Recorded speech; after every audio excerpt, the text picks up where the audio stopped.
Hello, good morning sa ating mga content creator dyan na nagpupuko sa pagparami ng mga followers. At naiinis sila kapag hindi na re-resbakan or pinapalupak ng ating mga content creator. Guys, ito lang yung masasabi ko sa inyo, no? Huwag kayong mag-focus sa pagparami ng mga followers. At kung nagpapalo man kayo at hindi kayo nire-resbakan, okay lang yan guys. At least kayo is totoo kayong nakikipag-engage sa ating mga kapwa. At wala namang problema guys kung ipalubak tayo o hindi. Ang importante tayo ay nagpa-follow at nakikipag-engage ng tama sa ating mga kapwa. At saka guys, para dumami ang iyong mga followers at mga views, tips ko lang sa'yo.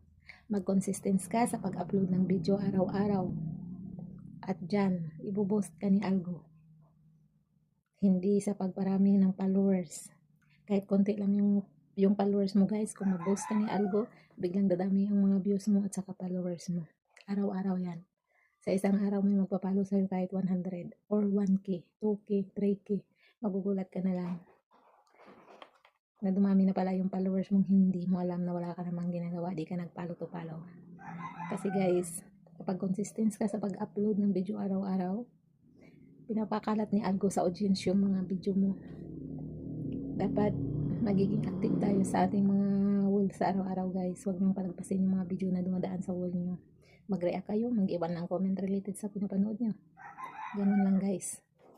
Kung wala man kayong video may upload sa wall niyo, kahit picture guys. Importante isang video, dalawang video sa isang araw pwede na guys. At saka mga picture, text post.